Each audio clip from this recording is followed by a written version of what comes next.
Hello, everybody. Welcome to the TFF podcast. I'm Bailey Lalonde, the managing director. Here, we like to talk about health, well-being, spirituality, music, arts, and culture. And today, we're joined by singer-songwriter and mixed media artist from Canada, Storry.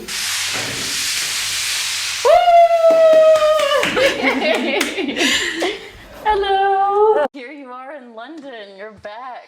I know. It feels surreal. Yeah? Yeah. How does it feel to be back in this house after the 1 year's gone by? Honestly, it kind of feels like meant to be in a way. So it feels good. Yeah, I'm excited. Good. I feel you on that. Why don't we start by you telling the listeners a little bit about what it is that you do? Sure. And what brings you here? So I am a multidisciplinary artist. I started out doing music, really. That was like the love of my life. I've been singing into a microphone since I could sing my ABCs. So music has always been a part of my life. And then just recently, maybe about 8 to 10 years ago, I discovered that I could paint as well. And I started doing oil paintings. And then being unable to find directors or funding to make music videos, I started directing as well. And I released, actually this year in 2020, a clay animation that won quite a few awards and got into over a dozen film festivals and stuff. So that was pretty exciting. I love that clay animation. We'll put the link below this video so you guys can watch it. It is fabulous. So yeah, so now I released 2 albums this year. My debut album came out about 30 days, not even 30 days before the pandemic hit. So I was on tour, I was getting ready, I was gonna go to the Juno Awards. I had just been nominated for my first Juno, and then the world shut down. And so then I made another album in isolation called Interlude 19, and that came out on my birthday on September 5th. Wow. And now I'm here. How exciting. So how was your journey of making those 2 albums and making an album during lockdown, and how was that experience? It was pretty intense. I would say the first album it felt like a lifetime in the making. So I'd had all of my music stolen from me previous to that. And when I was trying to find new producers and a team to work with, I ended up just not feeling safe in the music industry. There was a lot of people who were sexualizing me, and I just had gotten out of a really abusive relationship, and I wasn't really into being in those kinds of environments. So I decided to produce my own record, even though I don't consider myself to be a producer, but I produced Chapter 3, The Come Up, which was the debut album that came out in February. And I did all the work behind it as far as promoting all the shows and organizing them and just everything. So, coordinating all the music videos, saving up and paying for my own publicist and all that stuff. So it was really, really intense. And then I had kind of my first tour that I lined up with So Far Sounds, which went across the northeastern states, and that was amazing. Wow. So a lot of people said that it was the last show they had seen before quarantine, because it was literally just so close to when the world decided to close all the borders. And so that was pretty amazing. And then when COVID did hit, it was really a blow for me because I literally had my bags packed. I had my dresses ready to walk the red carpet. I'm about to go to the airport that very morning. And that's when the Junos got canceled. That's when the world decided, okay, we're closing down.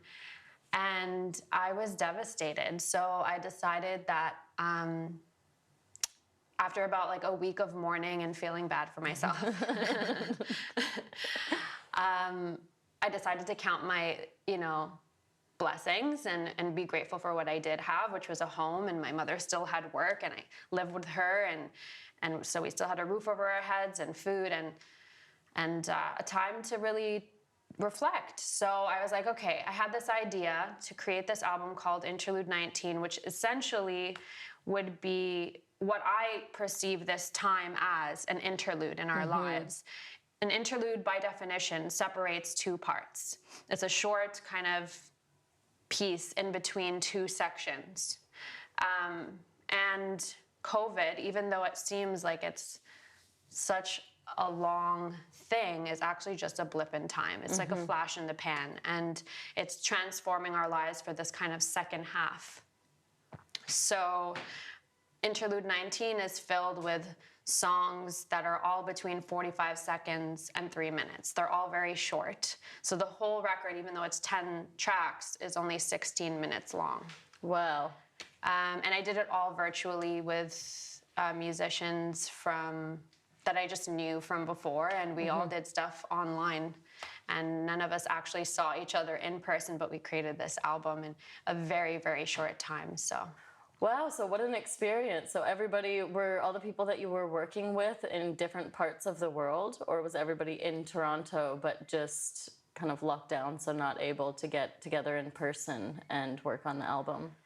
No, most people were in lockdown, but also a lot of people just weren't comfortable either. Like, you know, we all needed to practice social distancing, so we all had our own little setups at home that we could record stuff. And it was supposed to be homegrown. It wasn't supposed to feel like the most polished album, you know, pop album or anything. It was supposed to sound like it was made at home. Yeah. And I don't know if people can hear that. I don't think that the average listener who's not as well versed in music as you are would pick up on that. I definitely did not pick up on that totally. But I like when things sound a bit raw, and you know, it's nice the fact that you've been learning how to do all these different things to be able to really launch your career, like making your own videos, directing them, even painting and channeling your creativity through that. But I know that a lot of up-and-coming artists, that's the struggle, is where do you get the funding to be able to do everything high-end production, which is, I think, part of the beauty of being in the part of your career where you're emerging into the industry full force. It's like the building blocks and the stepping stones along the way that it's nice to see the progression of an artist's career from the beginning, you know, compared to it just being like, now I have a huge budget to do everything that I want just from the beginning. It's an interesting, you know, it adds to the story, I think. For sure. So with that cue, would you mind telling us a little bit about your story of how you got into music and kind of the journey that's brought you to where you are this year, making these 2 albums? Yeah, of course. So, as I said, I've been singing since I was a kid. I don't remember my life without song. But anyway, I loved all genres of music. I was in a gospel choir. I was learning how to sing from like Celine, Dion, and Whitney Houston as a kid.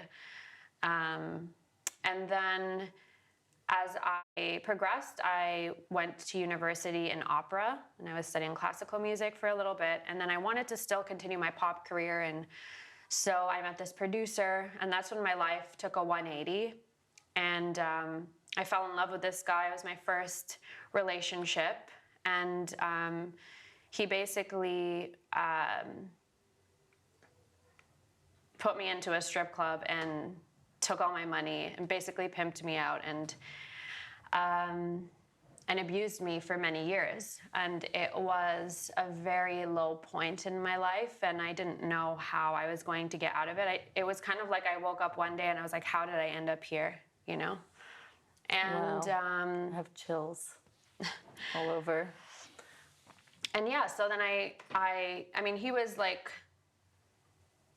under the pretense of being a producer, and so we were working on music. And then when I finally found the strength to leave, he took all the hard drives. He took the whole studio we'd built. He took all the money, like everything, and I was left with nothing. And how old were you at this point? I was in my mid-20s. Wow. What a blow. That's that's intense, heavy stuff to go through right at the beginning of your career, or ever, as a woman, as a human being. But For sure. So how did you kind of overcome that? So I didn't want to do music anymore. I don't know, I couldn't see my way into it. Like, going into the studio gave me anxiety because it was linked to this person who didn't let me perform, didn't let me have social media, told me I wasn't a good enough singer, that I needed him to be able to be anything. And so I couldn't go back to the studio. So I ended up actually going to India for 3 months. And I backpacked through India and I went to study yoga because I was going to open up a yoga studio and a vegan restaurant with my aunt. And during that journey, I went into, I'm a very spiritual person, but I'm not religious. So I went to every single kind of religious or spiritual temple I found, whether it was a church or a mosque or a Buddhist temple or whatever.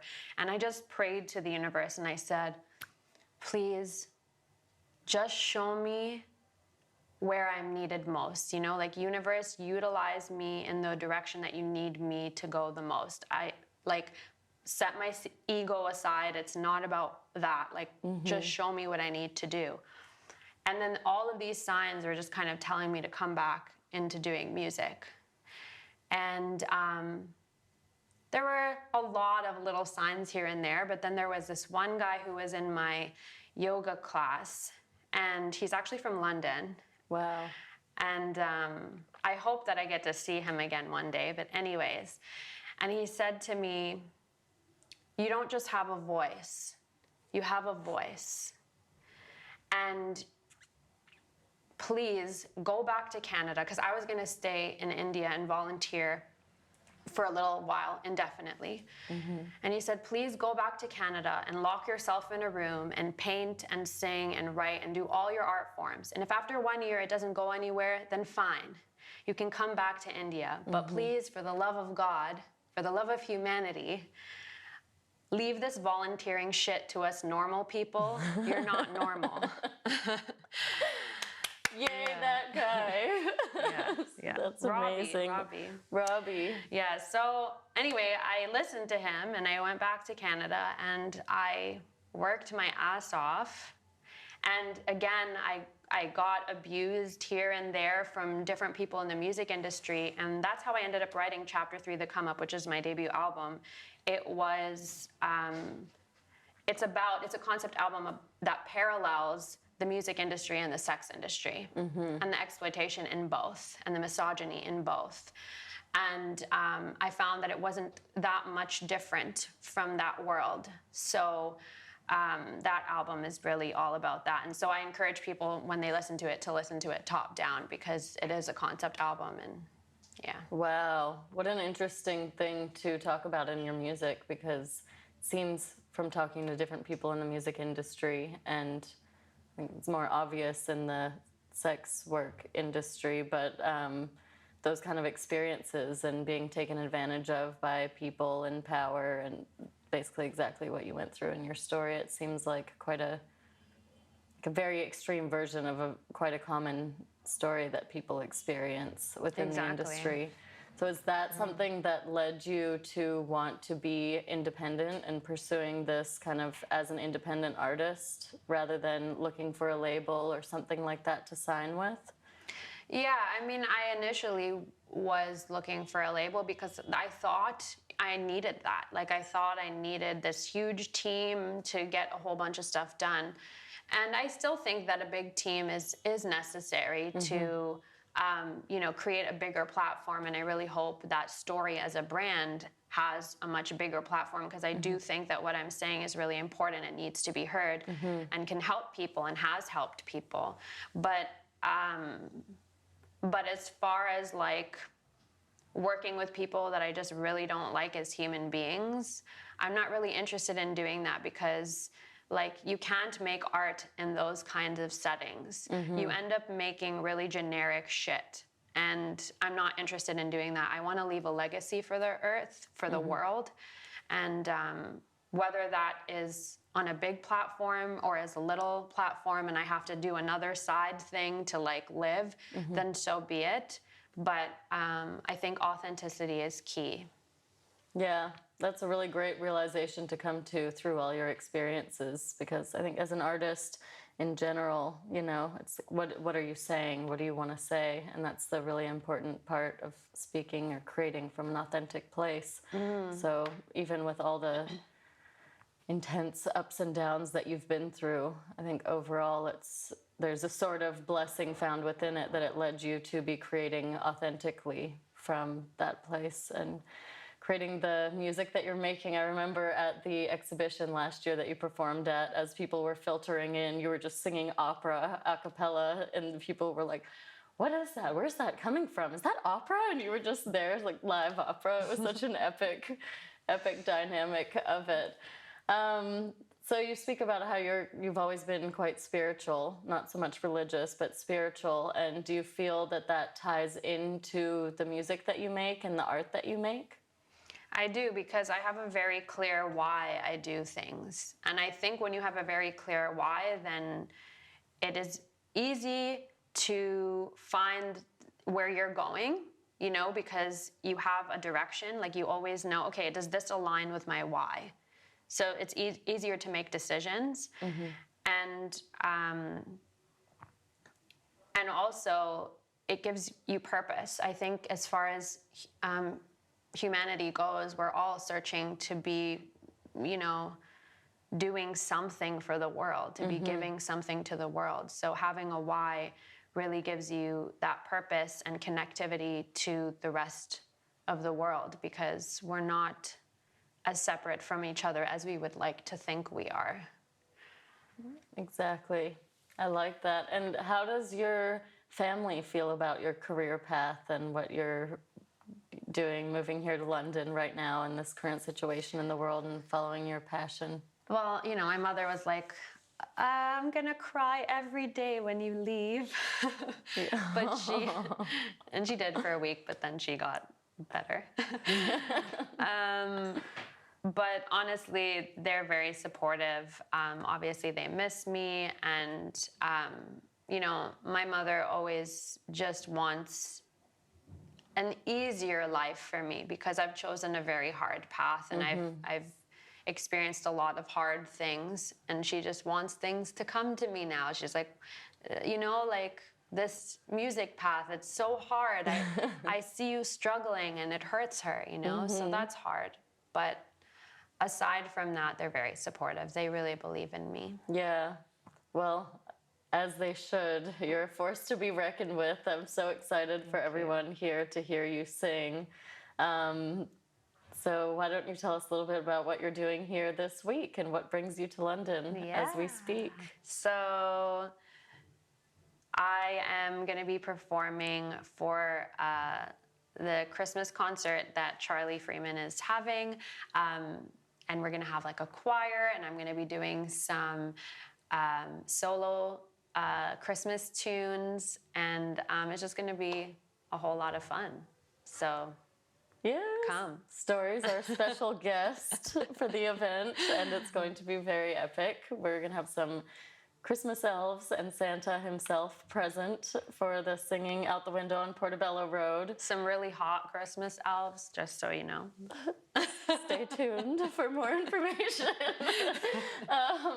And then what about, how exciting, I'm so excited about that. And then also next week you're going to be performing again, which will be really exciting. Your exhibition, that's going to be so much fun. It'll be really fun. It's my first solo art exhibition, but it's featuring quite a few collaborations with different artists and some live vocal performance, including Storry's live vocal performance. So stay tuned for that as well. That'll be very exciting. I'm so excited for that. Me too. Thank goodness the lockdown has ended. Well, momentarily. But what do you have any kind of ideas for your plans for the near future being here in London? I understand you just moved back, so kind of, maybe do you want to tell us a little bit about your plans for being here and what kind of inspired you to pick London to come back to? I just really think that the UK has a really great infrastructure for the arts, and it's very independent, whereas Canada is very dependent on the States for their entertainment scene. So I decided that I wanted to, and I don't know, it feels like everyone here is a little bit more forward thinking, and they're kind of ahead of the curve when it comes to content creation here and the way that they think about things. So I'm really excited to be able to create some new projects out here with people from here. But I'm really just taking it a little bit slower, I think, for the new year, because I just released 2 albums and they're basically new to the world. So other than like a few thousand people maybe hearing it in Canada and the States, it's pretty much new to everyone else. So I'd like to promote that and do more live shows, and in the meantime create slowly and build another project out, and and just enjoy the process. Awesome. I'm so excited to see what you do in this next period of time here. I think it's going to be very epic. And we like to end each episode with leaving the listeners with some kind of tangible tips or tools that they can internalize for themselves from wherever they are in the world listening. So you're exceptionally talented at music and painting. It's crazy. You guys have to check out her paintings as well. It's unbelievable that you just taught yourself that from home. I was just in shock when I saw your painting and the singing as well. So do you have, you can pick which one you want to talk about, music or painting or just art in general, any tips for people who are aspiring to tap into their inner artist and pursue that maybe as a professional career? What kind of advice you would have for doing that? Yeah, for sure. So, well, first off, if people want to check out my music or the artwork, you can find it all on my website at www.storrymusic, and that's Storry with 2 R's, STORRY music.com. But yeah, so I would say, I mean, there's so many things so many tips I want to leave, but I would say that one, honing your craft is really important. And you don't need to necessarily do the 10,000 hour rule, but getting close to that just means you've spent enough time on doing something to get good at it. But aside from that, I think one of the biggest issues that artists have when it comes to creating a platform for themselves is trying to reach perfection. And we need to focus more on progress over perfection, because that's the thing that held me back for a long time, was I wanted to have this perfect album with the perfect production and the perfect team that would perfectly put it out. And not being able to find that, I was stalling my progress. And I really believe that as artists, we are like antennae that are just kind of transmitting this energy through ourselves into the world. And it's not for us to keep, it's not for us to judge. We need to just put it out into the universe and let others decide, what it means to them. And I think that's the greatest thing that we can do as artists, as well as pushing culture forward. I think that as artists, we have that responsibility, because we can also pull culture back. And so just being authentic and putting your stuff out there, I think that's my biggest tip. I love that. That's very, very helpful. I feel like a lot of artists can relate with the obsession over perfection being a hindrance in terms of growth. So that's a wonderful tip. Storry Music, everybody check her out. You will be very glad that you did. And stay tuned for more live performances in London. Thank you so much for joining us. Thank you for having me.